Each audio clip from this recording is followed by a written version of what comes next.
本日は、はい、砥石について、はい、砥石を語るまあ前回皆さんにもねちょっとこういう話するかもしれないというので、砥石の歴史、どういう変化を経て今に至るのかっていうそうので、はい、やっぱりね、なんかその切れ味っていうものを語る上で、僕の中では砥石を一番最初に語らないとダメだと思っ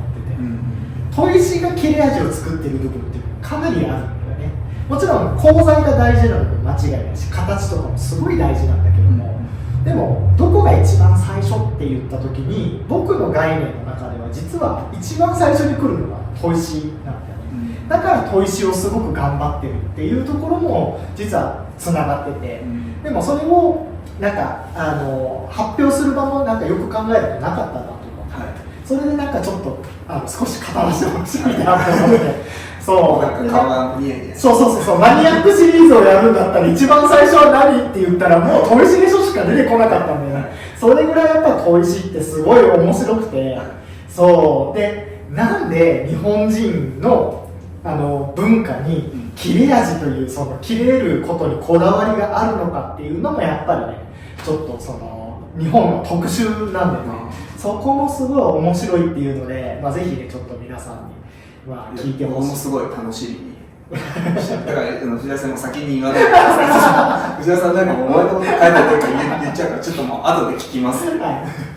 早速だけどちょっとずつ、ね、お話できればと思うんだけども、本当にね一番最初にスタートするのがもうまさかの磨製石器時代からなんだよね。そうもうウホーって言ってる時代なのかもしれないんだけどその中でやっぱりね打製石器っていう叩いて割ったりとか、その偶然できたり、意図的にこういう形になるだろうっていう形に叩いたりとか、なんかそういう形で一応加工するっていうところから、磨くとか研ぐっていうそういう時代に変わったっていうのが磨製石器時代の、すごい面白いところで、これ実際に本当に研ぎの始まりになるんだよね。そうだから目的の形に、石と石かもしれないし、石を目的の形に石でこすって、これも研ぎの始まりとも言えて、やっぱりその目的の加工をするというのがすごい、この時代に行われ始めたと言われてるんだよね。痕跡とかってあったりするみたいですよね。だからなんかその出土するところになんかこすった跡があるみたいな、砥石的に使われてたんじゃないのかとか、そういうのもやっぱり見つけられるみたいなね。でやっぱりそういう意味でも砥石は始まりの道具、でその砥石ってめちゃくちゃやっぱり物を作るっていう上ではやっぱり今近年でもものすごく活躍してるっていう意味では、やっぱり実は知らないだけでものすごくいろんなものに影響を及ぼしてるっていうのがやっぱり砥石であり研ぎっていう面白さなのかなと思うんだよね。それのスタートが磨製石器時代、でその後に来る、この弥生時代っていうところぐらいから面白いのが、他の地域の砥石が見つかる。そう古墳とかなんかその昔の村があったであろうところとかのなんかそのゴミ捨て場とかなんかそういうねなんか大事な祭壇みたいなところが見つかるようなところにここら辺の地層では絶対ないよねみたいな。そういうことですね。その発掘された地域じゃないとこの地域の石が見つかるってことですね。絶対そこから取ってきてるだろうってことですね。そうだからもうすでに砥石が流通されてて必要な道具としてここの砥石よく削れるぜみたいな、それとなんか食べ物交換してたりとか、そういうのがあったんじゃないかっていうふうに考えられている。だいぶ早いですね。そうだね。でももうそういうの昔からそういうのがということはそれを専門にやってた人がなんかいそうっていう推測ができます。もう可能性がいいか悪いか判断できるってことじゃないですか。そうでこれいいからちょっと他のところに持ってってなんか物々交換できないかな。そうだからもうすでに石と砥石は違うものっていう概念が生まれてる可能性が高いからね。の専門家らしき人がいるかもしれないっていう話です。そうだからなんか掘ってみて使ってみたらなんか他のやつよりもめっちゃ削れないみたいな、これ売れるんじゃないのみたいな。じゃあこれ持ってってなんかねちょっと肉と交換してよ。この時代に藤原さんみたいな人いたって実験してそうでもそれぐらいやっぱり、ね、道具を作るっていう上では作業効率は当然ね、必要になってくることだから、そうするとやっぱり単純にいろんなものを試した時にあそこのやつの方が早く加工できるよとか、そういうのはやっぱり結構身近に感じられたのかもしれないね、時代的には。ただね、石と砥石が違うっていうのがやっぱりね、分かるようになってきた時代っていうのがこの時代。ただおそらく魔性石器時代も、弥生時代とかそこら辺の時代もやっぱり、その玉石混合というか、その荒い砥石も、中砥石ぐらいまでのがいろんなものがあったんだろうなっていうふうには考えられるんだけども、そういう中で平安時代になると砥石に名前がつくのよ。その名も伊予戸。そう今なんかよく出てきてますよね。ああ、そうなんだ。そう、伊予戸ってものすごい歴史がある、古い砥石なんだけど、その砥石の中にも、要するに石ころから砥石に昇格し、さらに砥石の中にも品質が生まれるので、でそれをみんなが分けるために名前を付けてるっていうことが、平安時代には生まれていく。そうだから明らかにもう価値が生まれてきてるっていうふうに考えられる時代なんだよね。それが平安時代。ここまでが、おそらく荒戸から中戸っていうところの領域がほとんど、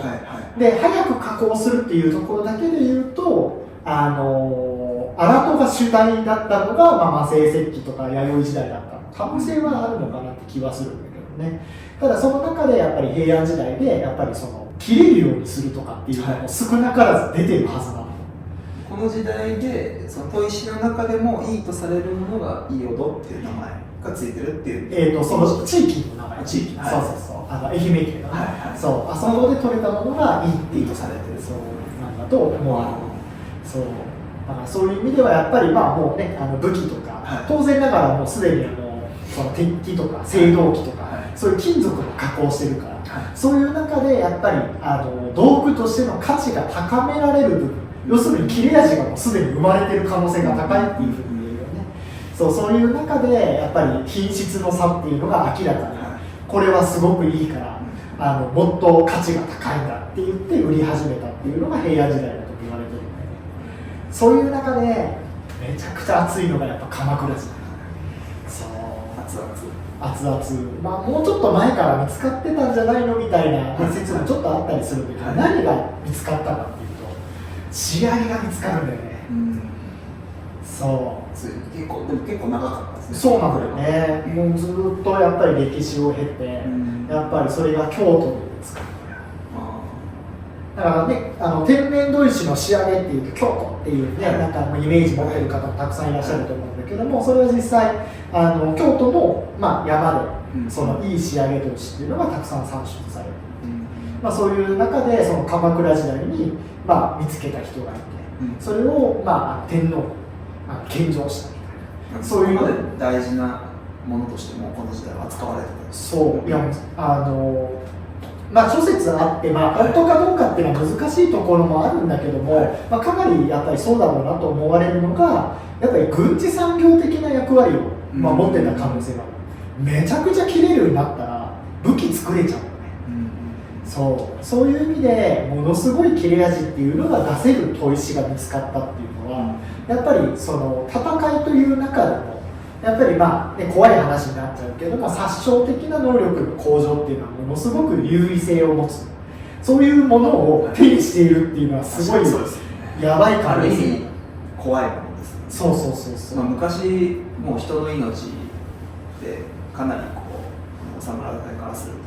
その試し切りじゃないですけど、そういうのがあったぐらいなんで、それでこの砥石切れ味とかって言って時代があったって考えると怖いっちゃ怖いですけどね。これよく人切れるなっていう。いやだからそういう意味でも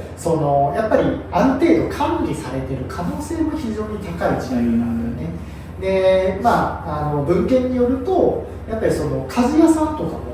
もう幕府とかが当番制で抱えてたり、専任の鍛冶屋がいたりとか、そういうことをしているような時代もあって、日本刀の政宗さんっていう人がいるんだけど、その人の日本刀がものすごく評価されてるっていうのも鎌倉時代で、そう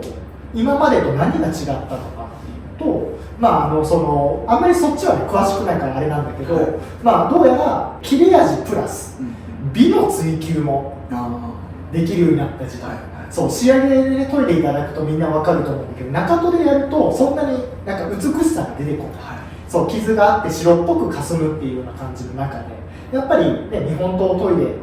仕上げていくと、見えとか脇とかいろんなそういう模様とかそういうのが出てきたり、そのピカッと表面ではないんだけど奥深にするような光沢が出てきたり、そういう中で切れるプラス美がついてくるっていう、そういう、革命の時代だった可能性があるんだよね。そう、前の動画でもちょっと言ったかもしれないんだけど、やっぱり砥石がいいものが手に入ると技術が上がるんだよね。だからどっちが先かは分からない。でもそれが偶然なのかもしれないけども、作り手と砥石と、研ぐ人とかがその時代に偶然重なってものすごい進歩であり進化が行われた時代なんじゃないかなって気もする。そうなんかやっぱそれがあったのも追求してる方たちがいたからなのかなと思うんです。やっぱその先を求めてたから、それが手に入った時にこれできない、今までいろいろ試したけどできなかったのにこの石使ったらできた。そういや多分もうなんか革命だよね。目から鱗というか、皆さんって興奮してたんじゃないですか。そう絶対そうだよ。やべえなんてこれって絶対思ってるよね。いや今までと何もかもが違うとか、なんかもう本当にね、いやだって1000番しかなかった時代にさ、いきなり8000番とか6000番来たらそうやべえってなんだこれってなってもおかしくないし、で結果それがねいい方向に、ね、切れるとかねっていう方向についてきたっていうのもすごく大きかったりで、その後の時代も多分やっぱり戦い戦乱がある中でやっぱり日本刀剣を作り、武器を作りっていう中でやっぱりものすごく仕上げ砥石の出す切れ味っていうのと、鍛冶屋がそれを砥石に合わせて追求するっていうところもものすごく行われた時代が長く続いたんじゃないかなって気がするね。なんか人工物じゃない分感動もなんかすごい大きかったんじゃないかな。その自分で目的を持って作り出したものじゃないじゃないですか。目的あったんだけど、作れないし、それが掘ったら見つかったみたいな。いやー本当にね、一番最初に見つけた人はどんな気分だったんだろうとかね。今こう、ね、作り出せる目的を持ってその技術もあるんですけど、そう天然のものっていうのはやっぱり、いやでもさ普通に考えてて、掘ろうって思わないよね。でもそれもこの前の時代の、ここで掘って見つかったっていうのからやっぱ経験値からね、その中で何かしらの偶然で見つかっその目的を持って最初からそこに掘りに行くなのか、偶発的に見つかったのかもそこは分からないですけど、そうでも本当にねすごい発見だよね。でこの発見っていうのが何がすごいかっていうと、もちろんその日本におけるその切れ味っていうものの、なんかその礎を作ったっていう意味でも、仕上げの発掘っていうのはすごいんだけども、世界的に見てすごいのが仕上げの砥石っていうのがほぼ日本でしかない。で他の国でもないわけじゃないんだけど、その日本の仕上げの天然砥石何がすごいかっていうと、バラエティの豊かさがえげつない。硬いものから柔らかいもので、その層によってのやっぱり研磨力とか質の違いっていうこの幅がものすごいあって、でも他の海外でもゼロではなく、その仕上げに該当するような研ぎをできるようなものもあったりするんだけども、基本カミソリ専用みたいな。だから包丁にもカンナにもなんかいろんなものにも使えますみたいな、それぐらいのなんか懐の広さがある砥石っていうのが産出できたっていうのはもう日本の奇跡だよね。そう考えるとその奇跡の環境っていうか、その環境要因で今この刃物文化が築かれてるっていうの、なんかこれ聞くとその奇跡の積み重ねでなってる。そうだから極論だけど、日本に仕上げの天然砥石がなかったら日本刀はなかったかもしれない。その前の時代に日本刀っぽい日本刀があるんだけど、でも切れ味じゃなかった可能性がある。そうですね。そうすると違う方向に行く可能性ありますもんね。切れ味で戦うんじゃなくて違う殺傷能力を持った武器になってる可能性もありますよね。ただそうやって僕も言いながらも、その昔の文献とかそういうのをいろいろ紐解いていくと、やっぱり日本人ってやべえなと思ったのが、中砥石の粉とかを粉末状にしてそこにちょっと水とか入れたり何か入れてそれで研いだりしてなんか細かくする術を使って映像を出してたんです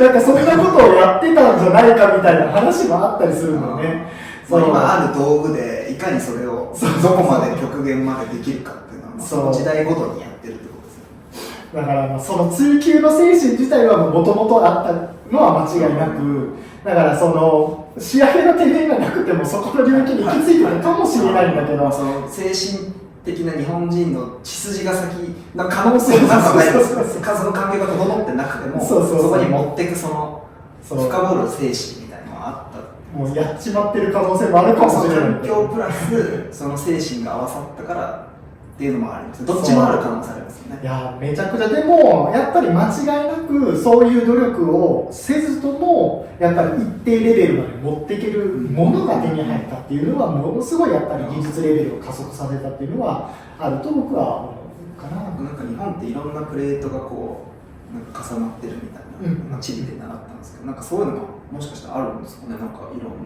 なそうやっぱりその堆積のされ方っていう、その土の質とか堆積のされ方プラスやっぱりマグマに焼かれてるとか、なんかそういうもういろんな要因が重なって本当にできてる。本当奇跡です。いやないですもんね。奇跡別に作りたいと思って作れるものじゃないじゃないですか。そうだから本当にそういう意味では日本刀っていうものが天然砥石の仕上げなしに、成り立ったのかどうかっていうところも考えると、可能性はゼロではないんだけどさっきの話面白いですね。もしこうだったらこうなってたんじゃないか。そうでもやっぱりそれぐらいやっぱり日本におけるその砥石っていうもののやっぱり下支えっていうのがものすごいやっぱり切れ味という文化を作る上では大事だったのは間違いないんじゃないかなとは思うね。ここで結構土台がしっかりできたっていう。いや発見した人変革の時代っていうか。でその中で今度江戸時代になっていくと何が起こったかっていうと、鎌倉時代から江戸時代の間ってやっぱり戦いが多くて、でその中で一般には普及しなかった、軍事産業的な役割もあったり、やっぱり記述によってはやっぱりその戦う戦場にも持ってってたりすることもあるみたいで、そうだから一般的にそのみんな使えるものではやっぱりなかったり、で当然ながらその採掘権でありその地域でありその村であったりそういうところをやっぱりある程度やっぱり流出しないように管理してたりっていうのもやっぱり可能性が非常に高い、そうやっぱり献上品として使われてることがあるから、だからそのあったとしてもいいものは上にお上に捧げるとか、大名とかお偉いさんにあげて、いらないコッパとか端っことかそういったものが、少なからず下では使われてたのかもしれないんだけども、それでもやっぱり採掘量がそもそもすごく少ない可能性がある。やっぱ手彫りだから、そういった意味でもやっぱりほとんどその一般の人たちが手にすることっていうのはなかったんじゃないかという時代だったんだけど、江戸時代になって戦いがなくなっていく。そういう中で今でも有名な方で本阿弥さんって言われる本阿弥家と言われるその研ぎがすごい有名な日本刀の研ぎをなさっているそういう由緒正しい方々がいらっしゃるんだけども、その本阿弥家という、方々が江戸幕府から命を受けて一応その5つの京都のその村を、管理するっていう命を受けているらしくて、でそこでその天然砥石のなんていうか管理を任されたのかな、でいいものは上に渡しで、そうじゃないものは一般的になんか販売してもいいよみたいな、そういう時代に入り始めるので、そうすると、日常的に天然の仕上げ砥石を手にする人たちが出始めるっていうのが江戸時代、その、武器用っていう需要が減ってきて、安定してきて社会が。だから日本刀とかね、そういう武器を研ぐっていうところに使わなくどんどんなっていったっていうことだね。だから必要がなくなってきたっていうのかな、そうだから余ってきたっていうとあれなのかもしれないけど、そういう傾向にあったのかもしれない。そういう中でやっぱりどんどん普及していく中でやっぱりすごい時代なんだよね、江戸時代って。その食もそうだし、もういろんなものが最もやっぱり日本におけるなんかもう文化が一番花開いた時期なのかな。そういう意味でもやっぱり漏れなく天然砥石もそういうところがあって、で、いいのか悪いのか、やっぱりその資源がすごく少なかったりとか、その貧富の差があったりとか、そういうのも江戸時代にやっぱり影響を受けてるからか、やっぱりもったいないっていうところもすごく影響して、その大事に物を使うとか、そういうところとやっぱり研ぎっていうのがまたマッチしてたんじゃないかとも言われてるんですよね。道具長く手入れして使っていく、そういうところでもやっぱりその切れるようにできるとか、丁寧に研いだら長く使えるとか、そういう日本の精神性を培った時代とも言われてたりもするんだけども、そういう中で研ぐっていうメリットっていうのがすごく大きく花開いた時代なんじゃないかなっていうのもあって、でやっぱり調べていくと面白いのが、この当時ではもうすでに柳葉は引いて切れとか書いてあった。文献に残ってるんだよね。往復しちゃ絶対ダメみたいなことを書いてある、その当時。やっぱその頃にもやっぱ食の文化が話された。そうで、いろいろ試した結果、それが最もいいっていうのもこの時代にそう人が言ってるだと思うんだよね。じゃなければその料理人さんがその本書いたとは思えないの。だって学がある人しかなかなか識字率の問題で書けないと思うから。昔はそうです。みんな字書けるわけでそういう中で書いてる人がそうやって書いてるっていうことは結構な人が言ってた可能性があるわけと。藤原さんみたいな立場っていうことじゃないですか、その方が言語化して料理人さんから上がってきた何かを聞いて、藤原さんが本を書いてるように残したっていう、そういう中で一人が言ってるだけなのかって思うと、いろんな人がやっぱりいろんなところでそういう文献で出てくるんで、そうすると二度切りダメとか、往復で切っちゃダメとかっていうのがすでにもうある。だから昔の人たちやっぱりすごいですね。刺身を引くっていう引く意味っていうのがやっぱりもうすでにこの時代に確立されてた可能性がある。言葉として刺身を切るっていうあんまり言わないで、刺身をなぜか引くっていう言い方をする、自然になんか使ってるけど、そうなの、引けっていう、だから引かないとダメなんだっていうのがもう共通認識で分かってたっていうのがもうやばい時代で、すごいですよね。どれぐらい400年とかぐらい前ですよね。そうだね。500年はいかないかもしれないけど、でもそんな古い時代にもうすでに分かってて、包丁の形が変わっていくのがこの時代からなんだよね。だから柳とか薄葉とか出刃とかっていう、いわゆるね、その御三家みたいなビッグスリーみたいな、その代表する多くの人たちが使う包丁っていう形が決まり始めるのもこの時代だし、だからそれまでの包丁と劇的に変わっちゃうんだよね。それも急にこの普及し始めたっていうのが要因の一つなんですかもしれないね。そこからやっぱ料理に対するもうちょっとこうしたらこう良くなるんじゃないかみたいな議論が生まれたっていう。やっぱり調味料がめちゃくちゃ良くなったっていうのもあるし、やっぱそれも社会が安定してその余裕ができたっていうのが大きいんですかね。もうやっぱり社会の安定はめちゃくちゃ影響してると思うよね。だからこの江戸時代がやっぱり本当になんかいろんなものをやっぱり決定づけてる。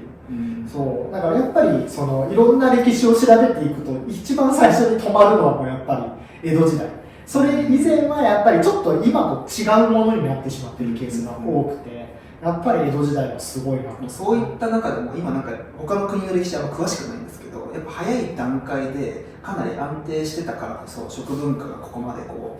う進んだというか、みんなが研究して、今やっぱ日本も美食大国って言われてるぐらい、やっぱ他の国からどこ食べても美味しいっていう、レベルが高いっていうのがやっぱ早い段階で社会が安定してみんながその文化を育てるっていうところに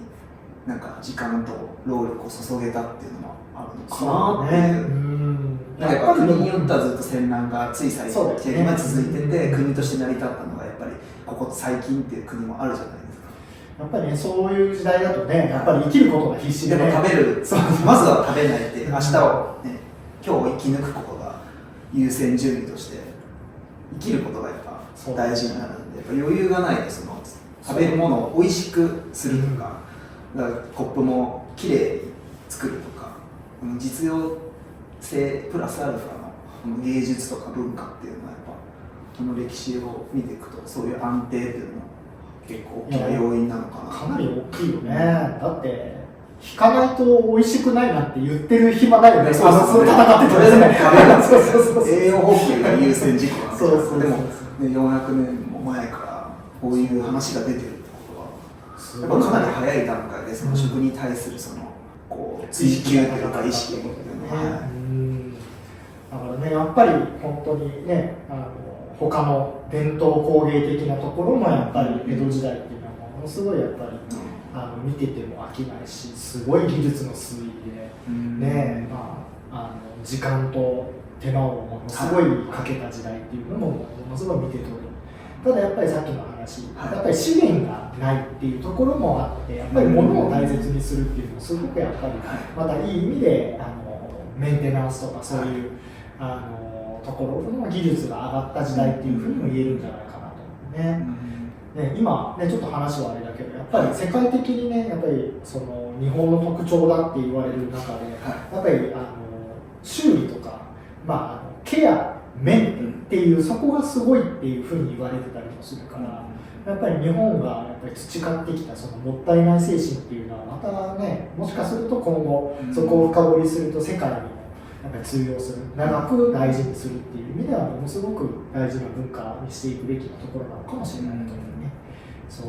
なんかね、もう新しく交換しちゃえばいいっていうのはもちろんねそうなんだけども、やっぱりねそこがね、日本人らしいという意味ではやっぱりこの江戸時代っていうのがそこをね、なんか最初に作り上げたんじゃないかな気もするしね。でもまたこのなんか今いっぱいこう生産能力が上がっていろんなものが安く手っ取り早く作れるようになって、天然多種類買う方が安いし手間かからないのでっていう時代に なってきてると思うんですけど、結構それもピーク来てるような気もしてて、ここからやっぱその一個のものを長く使うっていうそのストーリー、それでやっぱ人生の思い出とか、そういういろんな思いとか時間がそこに詰まっていくわけで、そういうのがやっぱり見直されるじゃないですけど、そういうところにやっぱりこうみんなが愛情を感じるというか、やっぱそこが見直されていくような気もそうだね、そうあってもいいなとは思うけどね、本当にね。それがなんか豊かさかなっていうような気も最近してきたというか、なんかスマートフォンを僕ら3年ごとに買い替えたりしてますけど、やっぱり1個のものをそれこそ何代にわたって使ってきたりとかっていう器とかそういうのが残ってたりするわけじゃないですか、数百年も前の。やっぱそれって大事にしてきたから割れずに残ってるわけで、でもそれを使うとやっぱり数百年前の人もこれ使ってたんだなみたいな、なんかいろんなこう感情であったりっていうのがそのものに宿ってると思うんで、それはすごいなんかそれが豊かな生活とも言えるのかなっていうような気もしてきました、なんか最近。やっぱりね、そのさっきの話、資源的な問題と似てるようなところで、やっぱり物価高であったりとかね、やっぱりその生活のゆとりっていうところに関して考えていくと、やっぱり、ね、長くなんか愛用していくっていうのはすごく合ってる、また時代に少しずつ来てるかもしれないなとは思うし、やっぱりね、物を大事にするってすごくいいことだと思うけどね。そう、もういつ見てもこれいいよなって思うものがやっぱ自分があるから、そういうのを使ってる、そういうのをなんかコップにしてもこれでお酒とか飲み物飲んだらやっぱこう違うじゃないですか。そうね、やっぱそれってすごくいいなと思ってて、そういうやっぱり日本人らしい精神性っていうのをね、やっぱりまたねちょっと発揮できたらまたいいなとは思うんだけども、でそういう中でね、今度6番目で明治とか昭和初期になってくると、ここで天然の砥石の採掘が最盛期を迎えるね。ここがあれなんですね、最盛期。そうやっぱり機械が出てきたりとか、なんかいろんなその合理的に採掘する方法が見つかってきたりとか、そういうのも多分影響してるんだと思うんだよね。だから昔で言えばやっぱり手でノコギリで石を切ってたのが、機械化少しでもされていったりとか、そう今ではなかなか逆に難しくなったのがそのダイナマイトとかそういう爆発系のもので、石を落とすとか、なんかそういうのもあったというふうには考えられてたりする時代なんだけども、ものすごく採掘が盛んになるっていう、そうここがねやっぱりすごくいろんなバラエティの砥石が入ったんじゃないかと言われている時代、そうチャレンジがいっぱいできるようになって、そういうところもあるんだと思うし、もっと深くいこうとか、そう新しいの掘ってみようとかっていうのが、この時代なんじゃないかと言われているんだよね。だからここと実は7番目が微妙にかぶり始める、昭和初期っていうところで何が起こったかっていうと1890年代だったかな、ぐらいにアメリカとかで、研磨剤が生まれる、人工的に、ようやくここで人間が作り出すところに来てしまうんだよね。でそこから人工的な砥石っていうものが日本でも製造されている。それが日本では、僕が調べた中では多分1940年ぐらいじゃないかっていうふうになってたりはするんだけども、その人工的に作った、角土石のようなものだったりが、生まれ始めるんだよね。そこと天然の最盛期が若干かぶってるんだよね。何が起こるかっていうと、均一な世界に変わっていく。要するに同じものくださいって言っても手に入るんだよね。そうだからもう一品物一生物ってなった時にこれめちゃくちゃ良かったんだよってなっても、次同じものが手に入らない。そうです。そうこれが天然砥石の面白いところでもあり、最もなんていうんだろう、その不確実というか不安定というか。っていうその、ロマンはあるんだけど、やっぱり工業的に安定して同じものを作るっていうふうに考えたときにはやっぱり非常にデメリットが大きいところ。効率は悪いですね。それを判断する目も必要じゃないですか。だからそうやってトータルで考えるとやっぱり人造の砥石、工業的に安定して同じものを作り出すっていうのがかぶってくるっていうのが、ここですごく大きな、そのターニングポイントになってくるんだよね。でこれはね、個人的な、意見というか考えではあるんだけども、実際天然砥石売るのめちゃくちゃ難しいんだよね。そう、これね、ここにも天然並んでるけど、これ何番ですかっていう話になった時に、売り手側知識なかったら売れないんだよね。そういやね、トモがね、今これ使ってるんですよ。でこれよりももうちょっと硬くて粒子細かいやつくださいって買いに来て、どうなんだろうって分かんなかったら、これ多分そうだと思いますよって言ったところで、いやなんだよ、研いだらこれよりも柔らかくてめっちゃ粗いじゃんってなったらクレーム来るんだよね。そうだから単価は高いかもしれないけど、売り手側の知識であり、その見極めであったりとかね、そういったその目利きとかそういったところがないとなかなか実は売るのがちょっと難しい道具だったっていうのもあった中で、やっぱり人造の砥石って画期的だったのが数字が入るんだよね。粗さがやっぱり決まってる。そうすると1000番持ってるんだけど、もうちょっと細かいのくださいって言われたら、3000ですか5000ですか8000ですかって言って、とりあえず細かい砥石が売れるっていう、しかも個々に差がないから1本試しといたら硬いか柔らかいかとかある程度の知識が、入ればマニュアル化できちゃうんだよね。そういう意味で一気にやっぱり人造の砥石にとって代わられたっていうのが、やっぱりその昭和の初期ぐらいに行われた、というのも言われている。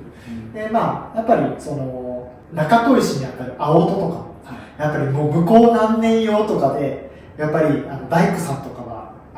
買ってストックとかもしてたらしいんだけど、みんな捨てたっていうのを書いてる人もいたりするんだよね。この出現によっていらないってそれぐらいやっぱりね、人工的な砥石っていうのは革命的にも思えるようなところになったのかなっていうのは感じる時代だね。でさらにね、世代が進んでいって昭和の後期とか、平和って書いてある、平成だねそう平成なんだけど、人造の仕上げが出てくる。そうでこれがね、明確にどれぐらいの時期からできてきてるのかっていうのはあんまりちょっと調べても分からなかったんだけど、うちの教会の幹事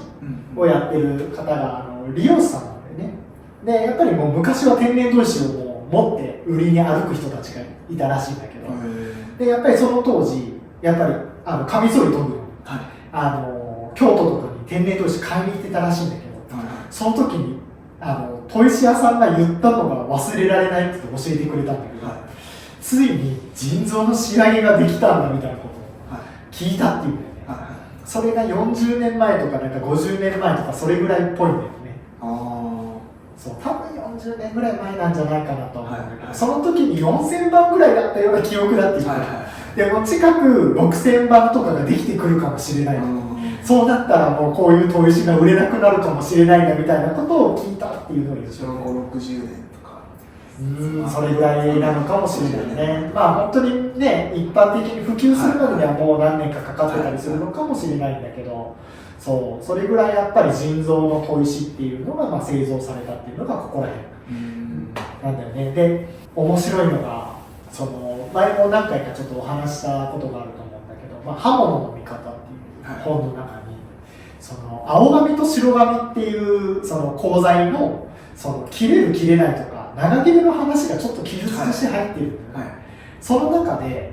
なんか青は切れなくて長切れしないって書いてあったりする、で岩崎康介さん、その著者の方がカミソリの方なんだけど、他の鍛冶屋に聞いてもなんか同じこと言ってるっていうふうに書いてある、だからその当時僕も最初にそれを見た時にやっぱ白が一番すごいんだってなんかすごい思ったのを今でも忘れられないんだけど、ただじゃあ今削るおかいさんであったりとか自分で実験したりとかいろんなことをやっていく中で青の方が長切れしないとか青の方が切れないっていうふうに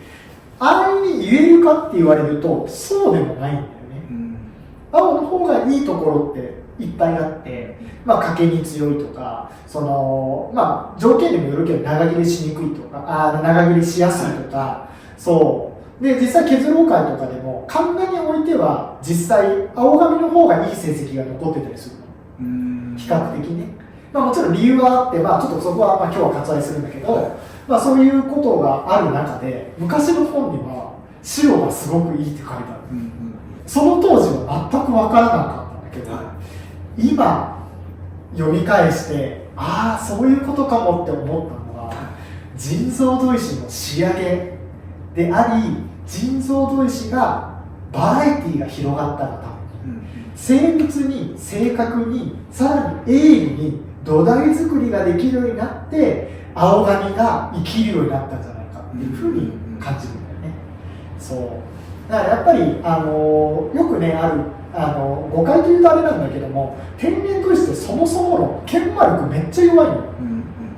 そうすると白紙に対して青紙って硬質系のタングステンとかクロムとかが入ることによって、硬い粒子ができちゃうんだけどそれって壊せないんだよね、でそれが壊せないし全体的に硬く作ってしまうと途中経過で鋭利になる前に研ぎを終えてしまった場合、やっぱり削れやすいいい刃がつきやすい白紙の方が優位性が高い、要するによく切れるように比較的できやすい、鋭利に研ぎ込みやすいから比較的、長く切れ味が続くように感じたのが白紙なんじゃないかなっていうのが透けて見えてくるんだよね、だから天然砥石しかない時代、天然砥石を主体にしてた時代で腎臓の仕上げがなかった時代、腎臓のバラエティがなかった時代は硬い刃物が切れるようにできてなかった、一瞬その鋼材が先行しちゃった時代ってことですよね。その砥石の能力に見合ってない引き出せない鋼材が先にできてしまったんです。そうでこれで腎臓ができたことによってその加工性というかその切削力、削る力とかそういうのが格段に上がったことによってそのタングステンとか硬質系の混ぜた金属も白に近いような状態に研ぎ込めることができるようになったとだと僕は思ってるんだけどね。によってその結果がちょっと変わったというか、今までそれが出せなかっただけであって、ですごくその北海道ねある方と仲良く懇意にしていただいている方がいて、その方が神田のすごい名人の臼井さんっていう方がいらっしゃったんだけども、お亡くなりになられてしまってるんだけども、その方が作った神田があって、それが最近までやっぱ切れるようにできなかったっていう話をされてたのね。でも近年その砥石の方のレベルが上がっていって、ついにめっちゃ切れるようにできたっていう、それをその臼井さん、鍛冶屋さん作った鍛冶屋さんが生きてる時に見せてあげたかったって、あなたの神田をめちゃくちゃ切れるようになって、そこまでいけたらすごいパフォーマンスがあるんだって見せてあげたかったっていう話をされてたりする。それをなんか見抜いて作ってたらすごくないですか。その今後砥石がそうだねから俺のこの仕上げ今は評価されないけど何年か後に俺が想像してる砥石ができたら絶対切れるようになるってもし考えてたらすごくすごいねまあでもなんかねその時代の流れの中でやっぱりちょっとねずれ始めてきてるなって感じるのが何かっていうと多分昔は砥石に合わせて鍛冶屋が作ってるんだよね、そうだからその地域にある砥石もしくは手に入る砥石にどれだけうまく合わせられるか、それでないと性能が発揮できないわけだよね。加工ができない。そう加工ができる範囲内でそう砥石ありきってそういうことなんだよね。合わせてってそうだから砥石先行型で作ってきたはずが、どこからの時代からか刃物がちょっと先行する時代が来た。青髪のあたりかもしれないです。そう人造砥石って面砥石ですそうだからここがやっぱりちょっと狂っちゃった時代っていうのがやっぱり評価されないものができてしまったりするっていう時代になってきたのかなっていうのがまあ透けて見えて、金属工業とかそっちの分野が先行しちゃったというか。そうでやっぱりまあ昔から分業されてたものももちろんあるんだけども、やっぱりもっと職人と使い手と作り手が昔はもっと密接だった可能性があるのかなと思うのね、要するに、まあ、その問屋さんとか刃物屋さんとかがなく作った人がそのまま直接売る、そうすると問題があったらクレームがそのまま来る、それに対してやっぱ反省するべきところがあってやっぱり改善をしていくっていうスタイルが昔があったのがやっぱりその時代の中で合理的にそのたくさんものを普及させていく中でやっぱり刃物店さんであったり、まあ、問屋さんであったりそれは素晴らしくねそのなんだろう資本主義的な部分で言えば、ね、すごくいいシステムだったんだとは思うんだけどもそこの使い手の声がやっぱり作り手に届きにくいシステムになってしまってたっていうのが、まあ、そういうのを作ったのかもしれない。なんかプラスなんか今こう流れを聞いて思ったのがやっぱり自分で研ぐっていう文化があったからその使ってる方が扱えるっていうのが商品を売ることの大前提だったのかなと思うんですよ。大量生産もできないわけじゃないですか。昔は一本一本手で打つわけなんで、なのでそれを作った時に一般の方が家で研げるかどうかっていうのもその商品の良し悪しを決める一個の要因だったのかなと思うんですよ。それが機械ができたことによって生産の時って機械で削ったりするようになってくるわけじゃないですか。なので機械で削れたらいいよねっていう発想になってその家庭でメンテナンスをするっていう発想じゃなくなってきたっていうのはこのちょうど機械化されてきて人造砥石もやっぱそのいろんなロボットだったり機械ができてきたことによってなんかそこがちょうどやっぱそこから研ぐ人も減ったというかその文化自体がそれ自体がやっぱり近年が特にそういう傾向に強くなってったよね、そうだからやっぱり大量に作ってなんだろうそのやっぱりバランスの問題でなぜまあ僕がやっぱり砥石が最初だって言ったかって言ったら砥石で研げない包丁っていうのはどうしようもできないんだよ、だから依頼されても切れるようにできないっていうのはそれはどうしようもできない、で僕らができないってなったらよりその作ったメーカーしかもできませんっていうものすごくそのメンテナンス性の悪さっていうのが際立ってしまうものになってしまう。だからやっぱり道具として常に同じパフォーマンスっていうのを維持管理できるっていうのがやっぱりまあベースにあるべきっていうのはちょっと考え方としては古いのかもしれないんだけども、でもそれが近年やっぱりもう使い捨てであったりとか交換であったりとかもう自分でやらずに依頼するとかそういう時代になっていく中でやっぱりその刃物のスペックの方どんどん上に上がっていくっていう時代が、まあ、来たっていうのは少し感じるところはあったかなと思うね。その近年それに、まあ、対抗するためにかどうかは分からないんだけどもやっぱりダイヤモンド砥石っていうものが出てきて、ものすごい硬質系の、まあ、包丁とかであっても、まあ、ダイヤモンドだったら一応削れるよねっていう、まあ、立ち位置で、まあ、入ってきてるっていうのが、まあ、今面白いところかなと思うところかな。そうだからどんどんやっぱり時代とともにやっぱり包丁の硬さが勝ったり砥石の硬さが勝ったりみたいなそういう形でどんどん、まあ、改良が加わっていってる。で結局刃物の硬さと研磨剤の硬さの戦いなんだよね、そうそれが近年どんどん硬く両方なってきてるっていうのが、まあ、昔から見ていくとすごく面白いところかなと思うんですよね。研磨剤もある意味、刃物というかその削る作用を持ってるものなのので、なんか昔はこう砥石がこう勝って追いついてきてちょっと追い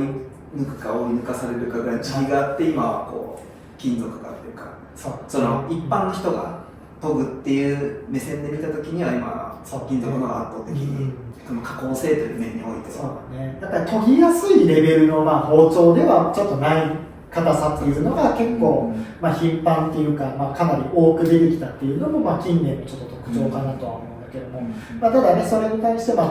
イヤモンド砥石とかいろいろ追いつこうと一生懸命頑張ってるっていうところが近年見れるっていうのも、素晴らしくいいところかなと思うんだけども、ただ個人的にやっぱり革命を起こしたものが僕は面直しだと思うね。面直し結構最近なんですね。ダイヤモンド砥石だからね。そう昔に例えば天然砥石自体でその天然砥石同士で面直しをしてたみたいな、そういうのはないんですか、その記録としては。あんまり聞かない。なのでかまぼこ状に研ぐっていうのは、面直しをせずに同じ状態で減らして使っていけるっていうのを体現してたり、研磨力が低い砥石っていうのに対してかまぼこ状にすると点線点になるので、それで研磨力を上げてたりっていう、そういう2つのメリットでかまぼこ状にしてたりするんだよね。だから面直しというサブ的な道具っていうのがない中でどうやってうまく長く使うかっていうのを考えられたっていうのが、そういう形状の方で、リカバーしてたっていうのがあるんだけども、そういう中でやっぱり人工的な砥石を作る中では見たことがある人も多いかもしれないんだけども、黒とか茶色で粗い粗とで斜めに溝が入ってるああいう面直しはあっても、やっぱり砥石も曲がるんですよね。そうだから定規が曲がっちゃってまっすぐ線が引けないんですって言ってるのと同じ状況が起こっちゃうから、やっぱり定規に当たる面直しっていうのが曲がらないっていうのがものすごい同じ形に全部するっていう意味ではものすごく大事で、それがねやっぱり研ぎの技術を一気に加速的に上達させる方法になったっていうのも、やっぱりダイヤモンド石の発明発達っていうかね、そうこういうね僕らが作ってる検証ダイヤとか、つぼまんさんの跡とか、こういうのを使って直していただく、そうするとこいつの形を全て砥石に移すので、条件が荒戸だろうが中戸だろうが仕上げだろうが同じ形になれば同じことをやっぱりやっていけばゴールにたどり着きやすいっていうのが、できるようになったっていうのがものすごいやっぱり発明的な部分なのかなと思ってて、でやっぱりそうやって見ていくと実際問題個人的にはこの面直しが本当に革命で劇的にやっぱり研ぎっていうものを切れ味っていうものを進めた気がする。だからちゃんと畑にアプローチできるとか形をきれいに研ぐとか、そういうのがやっぱり砥石が同じ形であるっていうところが、本当にね変えたような感覚がやっぱりあって、だからこそ面直しに関してはその都度やっぱおっしゃってますね。これは前提条件としてもう必須だと、そこがスタートだよって。本当にでも本当にありがたい話、やっぱりね今から学ぼうとしてくれてる方であったり、やっぱりいろんなところで見て面直しいるんだって理解していただいた方々がもうなんか面直しが当たり前のように話してくださるようになってきたのを感じるのが嬉しい。そうだって一昔前なんてへこんで明らかになんかもうリンゴみたいにいっぱい茶色から出てきます。共用の砥石とか茶色の中がよくへこんで出てくる。大体へこんでます。そうひどいとあれだよね、この4面みんなへこまして作ってさ、なんかリンゴかじったみたいになってたりとかするんだよね。それ結構多くの人が今言ってるのを耳にするんで、なんかすごい面直しが浸透してるなっていう。そうだって何年前だろう、一番最初に包丁と砥石大全っていう本があったんだけど、あの時はダイヤモンド砥石ともう一つ別の普通の腎臓の面直しも一応載せてたぐらい。そうピンクっぽいやつでした。そうあれをまだ載せてた時代があって、でもそこから多分まだ8年ぐらいしか経ってないんじゃないかな。だからそれぐらいで、急速に多くの方々がやっぱり研ぐならもうダイヤの面直し必須だよねぐらいに言ってくれるようになってきたっていうのはやっぱりものすごくみんなの研ぎレベルが上がるのに貢献してくれてるんじゃないかなとは思ってるんでね。そういう意味ではやっぱりダイヤモンド砥石はものすごい発明だと。でもう一つすごいこれのメリットが何かって言ったら、今まで作っても使えなかった硬さの砥石が使えるようになっちゃった。逆にそれ以上の硬さのものが現れたことによって砥石を加工できる砥石というか。そうなんだよね。だからやっぱり硬いと目詰まりしちゃったりとか、復活させる方法がない、そうすると滑っても全然研げないとか、硬いけど精密に研げるけどちょっと頑張るともう削れなくなっちゃうみたいなオチで、ちょっと研いだらすぐへこんですぐ泥が出てくるっていう、そういう砥石じゃないと今まで使えなかった、それが面直しがやっぱりできるようになって、今までありえない硬さが出せるようになった。一回リセットできるわけですね。そう、リセットができなかったってことですね。常に同じ平らを再現できるっていうようになることによって、常に同じ形っていうのをやっぱりゴールに向かって進めていけるようになったっていうのがやっぱり大きいかな。でさらにそれは天然砥石も波及してて、天然砥石も結局昔はやっぱり道具とか機械がなかったりすると、手でノコギリで切ってたから、硬い砥石なんか切りたくないんだよね。そう採掘するのが困難ですよ。そうすると今までやっぱり柔らかい、切りやすい、商売になりやすい砥石っていうのがたくさん取られて売られてっていうのをしている中で、裏返しで言うと今やっぱり柔らかめの砥石って比較的取るのは難しいのよ。ただ逆に昔はなかなか使えなかったり加工が難しかったいい硬めの砥石がめっちゃあるの。それは面白いです。そう、それがこいつのおかげで、面直しのおかげで面も直せるし、そこから泥を出してそのまま研ぐとかっていう、そういう今までできなかった使い方ができるようになったっていう意味ではものすごいですね。なんか人造ありきの天然って面白いですね。そういう意味ではね、やっぱりダイヤモンドはすごいんだよね。そう、だからこれが一番革命な気がするかな。こう見るとすごいなんかいろんな変化を遂げてますね。そう、だからどんどんね、だからね、近年に向かってすごく大きくやっぱり進んできてる。ただこの先があるのかって思うとちょっとね、急激に進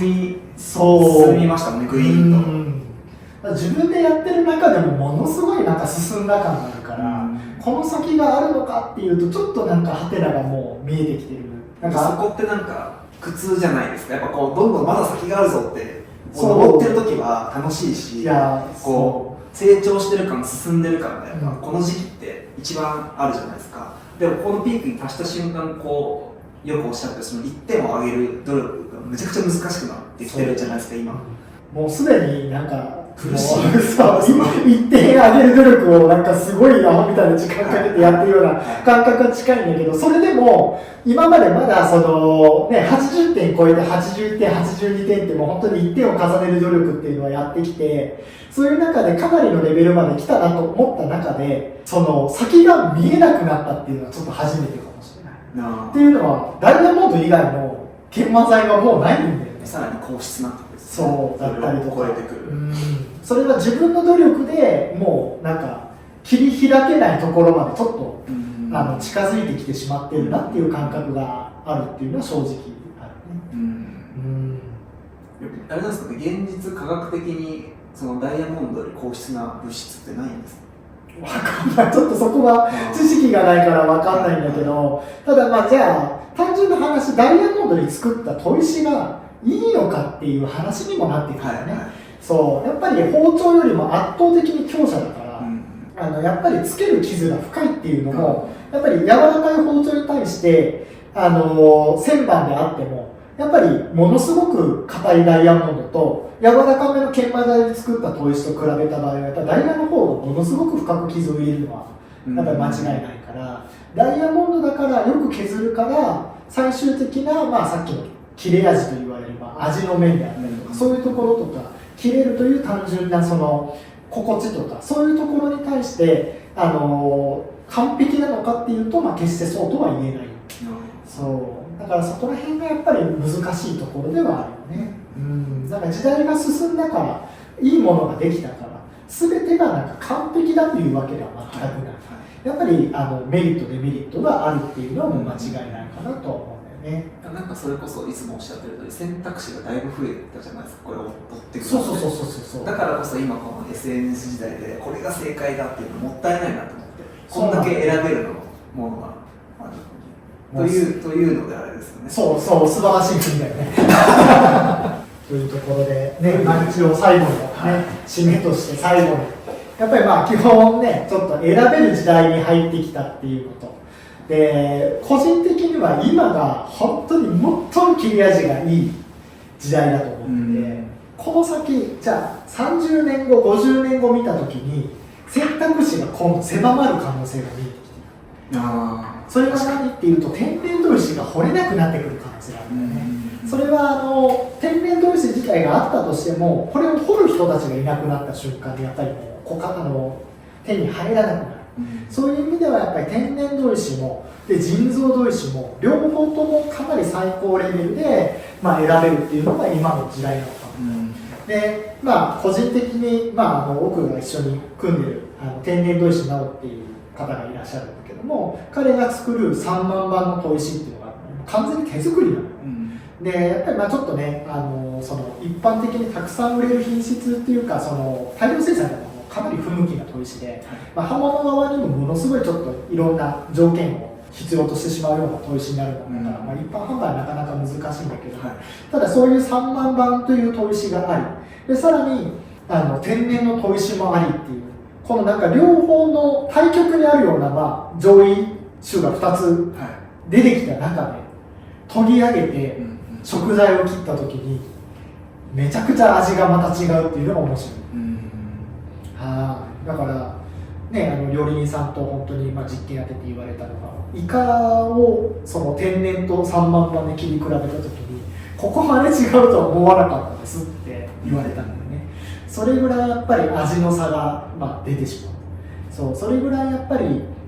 面白いなと思うのが選べるっていうのは何が選べるかっていうと最終的には味が選べる時代なのかもしれない。そう自分が表現したい料理人さんが表現したいお客様に食べてほしいって思う味がどれで研いだらあなたは一番好きですかっていうのが選べる時代なのかなっていう感覚があるかな。めちゃくちゃ面白いしでやっぱりさっきのねこのダイヤモンド砥石のおかげで今まで使えなかった砥石が使えるようになってきて、でそういう中で作り上げられた精密に研ぎ上げられた中でまたさらにトップの、その3万番とか天然砥石とか使った時に出てくるそういう、未知の味っていうのが熱狂だよね。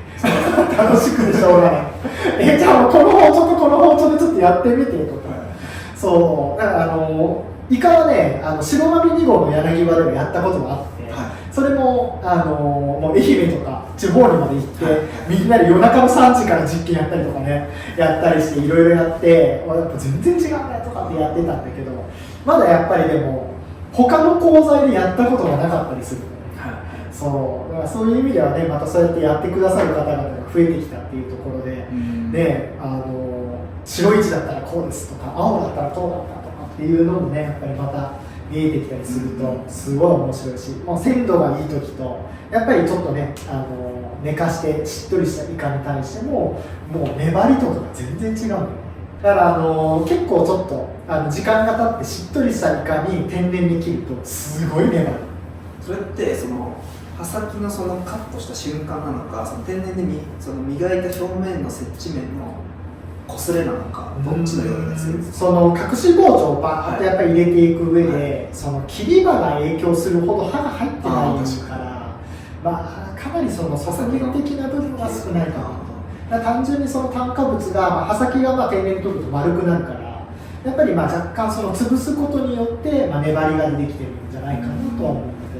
けど、で3万番とかで切るとそのちょっとねしっとりとしたイカなのにすごいシャキシャキになるんだよね。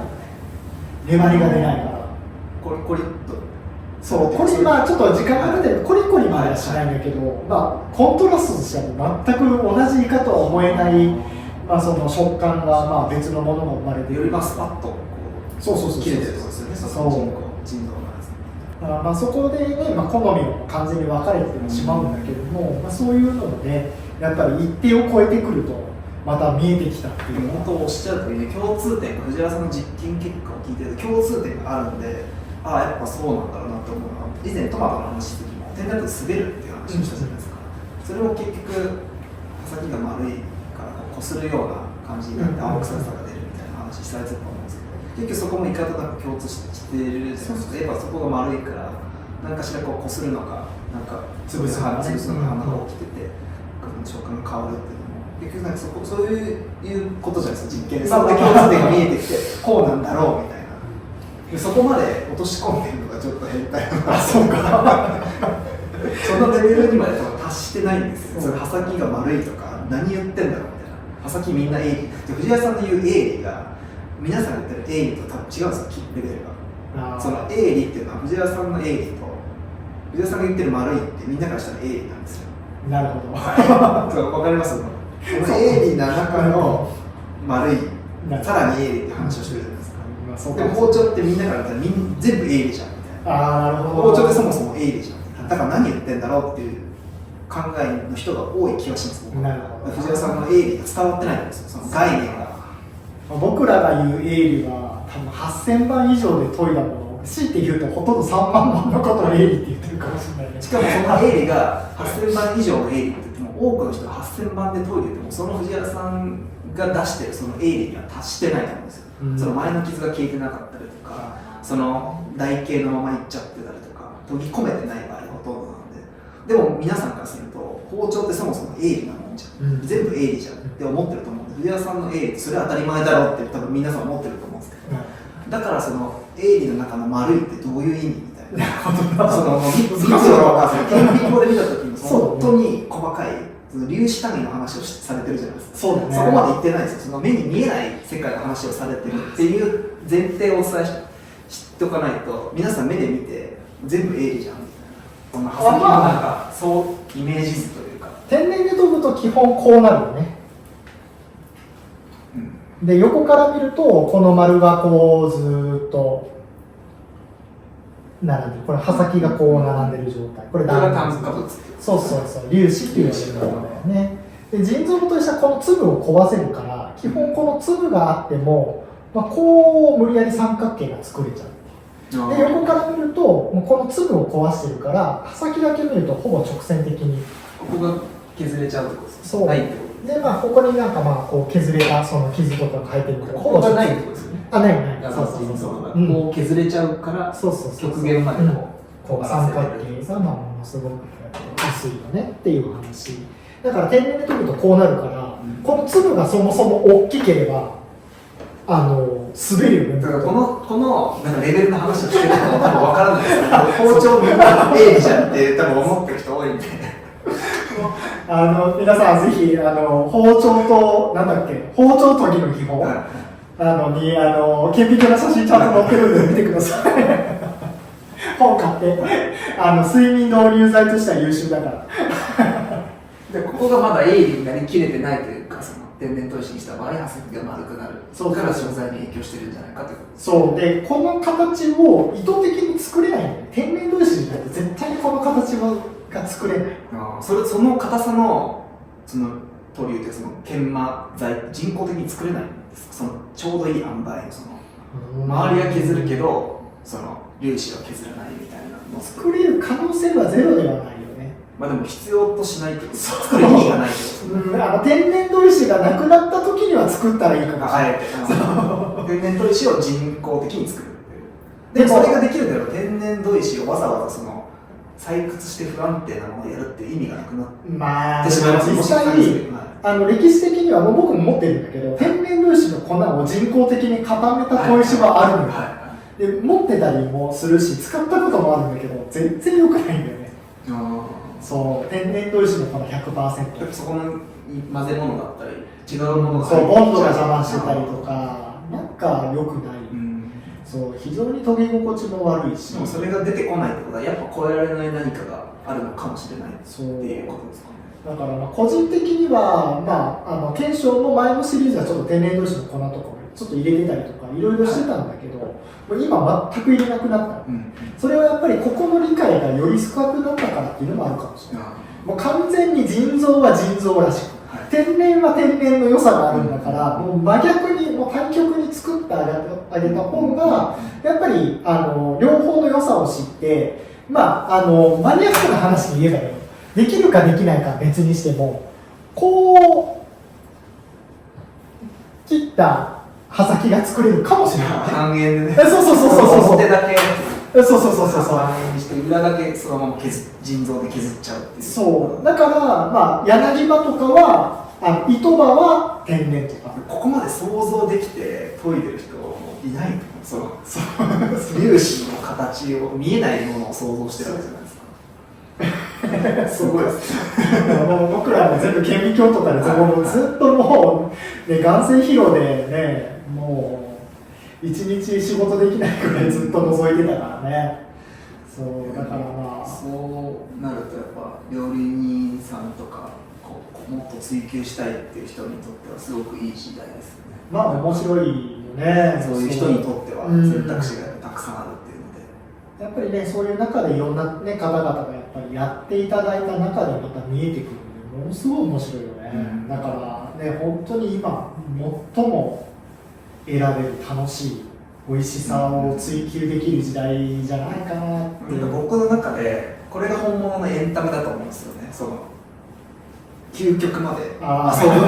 ぶっていうかそうね、追求するっていうそれっぽく言うのがエンタメじゃなくて本気じゃないですか。本気で遊ぶっていうか、楽しむ。これがなんか本当のエンターテインメントというか、まあやっぱりね、これがまあ偶然にも日本にある文化で、でたまたままあね、そういうのがやっぱりある程度なんか解明というか解読というか、まあ、言語化できるようになった中で、やっぱりね、これがもっと広まって日本の方々がもっと興味を持ってもらえた時に、やっぱり日本の料理が世界で突出してやっぱりすごいとかね、美味しいとかいろいろバラエティがあるっていう中で、さらになんかもう一段、他の国が追いつけない何かになってくれたらすごい面白いなとも思うしね。そう追いつけない。そう日本人らしいもう尖り方っていう最たるものだし。そうです。さっきの話ね、本当にやっぱり技術ものだから早くスタートしてちょっとずつでもやっぱり努力して進んだ人はやっぱりそのアドバンテージがなかなか生まれないから、やっぱりそういうところでね、やっぱり最近すごいやっぱり熱心にやってらっしゃる料理人さん方が言われるのは、そこのアドバンテージが欲しいっていう方がやっぱりいらっしゃるのが事実かな。そうね、もうその盛り付けであったりとか見せ方であったりプレゼンテーションって、これはやっぱり極論だけども、まあ真似がしやすい、そうところだけども、やっぱり進化技術的なものっていうのはやっぱりなかなか盗めない。これ聞いたところできないですね。そうだね。そうなんだ。やってくださいって言うとできないんですか。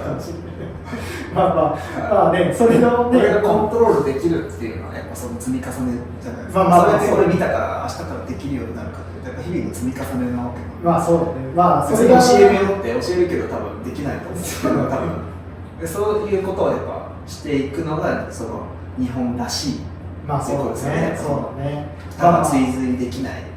ほどこう深く掘り下げていく。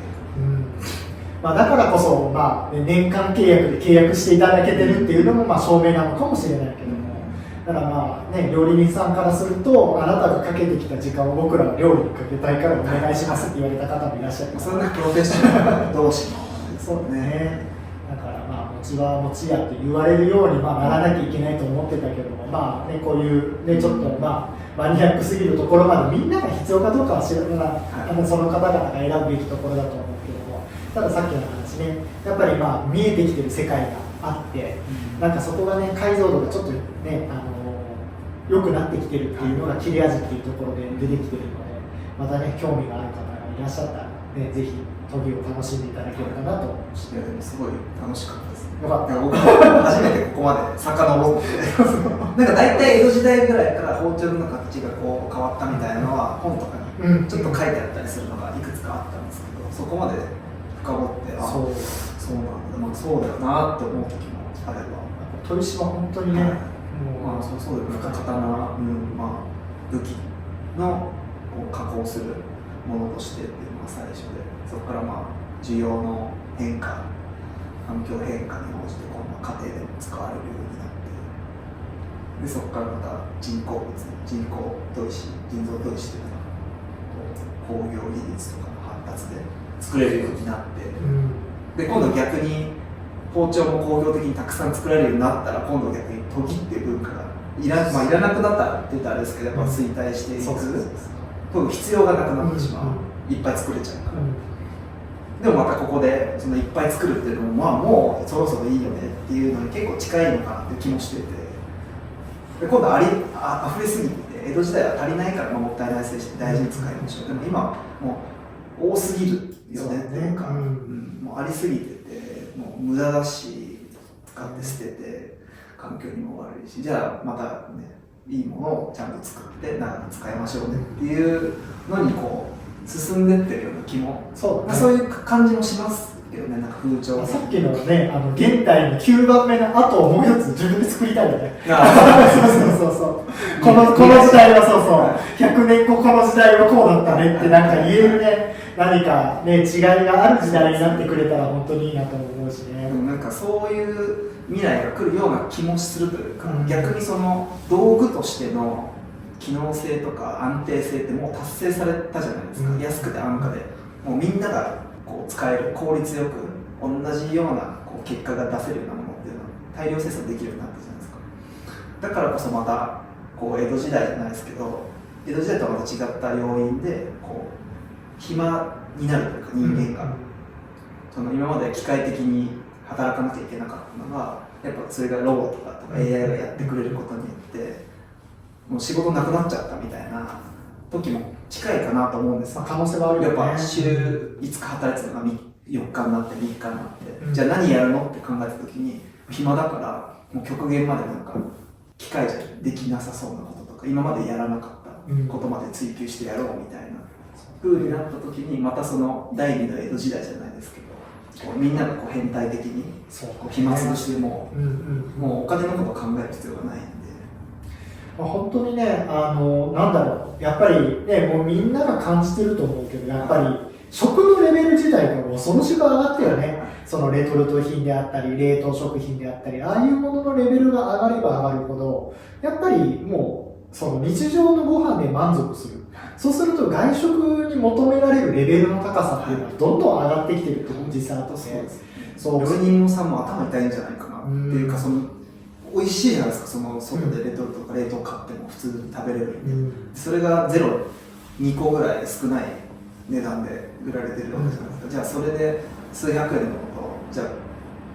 高級料理店さん何万円のものを出してる中で、そこでいかにどういう価値を提供できるかっていうのもすごい難しい時代なんじゃないかなっていう気もそうですね、本当に、だからそうなればなるほど、こっちがすごく輝けば輝くほど、そういうレトルトとかが、やっぱり反対側のそのところって何になるかって言ったら、逆に超アナログになるべきなんじゃないかなって気がするよね。これからそういう時代にまた入るっていうか、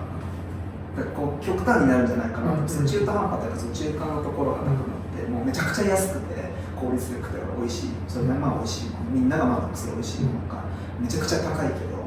こんなとこまでやるのっていうようなものにこうなっていくのかなというような気はすごいします。いや本当やっぱりね、まあ、そういう中でね、やっぱりこう技術ものって面白いし、あとやっぱり料理人さんによく言うのが、自分がやってることをお客様にちゃんと説明できるようになりますよっていうのが結構大きいみたいな。そうなんでこういう風に仕上げてるんですかって言ったら、こういう風に狙ってるんですっていう、こういうね、しっとりした感じがいいとか、鮮度がいいからコリコリの方がいいとか、なんかそういうのをやっぱりちゃんと理解して狙ってそこに持ってけてるっていう過程がちゃんと全部理解ができると、プレゼンテーションの意味が変わってくるっていうのもまあ大きいのかなっていう。でやっぱりまあそういうところにね、なんかアナログだから感覚だから全ていいかっていうと、アナログだからこそ今度はロジカルにアナログにっていう、これもなんか結構近年的な感じもするので、そうなんかもう感覚だけのアナログじゃなくて、やっぱりね、その理路整然と理由があって、機械ではできないアナログがこういうところにあるんだっていうふうにまあプレゼンできるっていうのもやっぱり人間的でありね、また輝くところなんじゃないかなと思うね。なんか2026年になったじゃないですか。で今なんかこういう話して、今ちょうどこの先の話が出てきたじゃないですか。2030年、2040年、50年ってなんか答え合わせできてたらいいなと思って本当だね。その時にこの時の動画を振り返って本当だよね。なんかそうなってたみたいな、そうなってるかもしれないし、違う方向に行ってるかもしれないし、いや本当にでも怖いよ。もう毎日生活しててもやっぱりもうね、常になんか進んでいかないともう不安でしょうがないもんね。止まった瞬間になんかね、なんかお客さん来なくなるんじゃないかなとか、なんかそういう感覚をすごく常に持ってるから。でもさっきの話もなんかちょっと見えてきた気がするんだよね、自分でできる開発っていうところの限界が、だからなんかまたね別のところでね、多くの方々を喜ばせれる何かを作りたいなとは思うんだけど、それがまあ商品っていうのがね、難しくなってもね、ちょっと頑張って進みたいなと思うけどね。なんかそれこそ研ぎの体験に行くんじゃないかって僕は思ってるんですよね。その包丁を買うとか商品を売るっていうことじゃなくて、その包丁を作るとか研ぐとか、その時間を使う体験の方に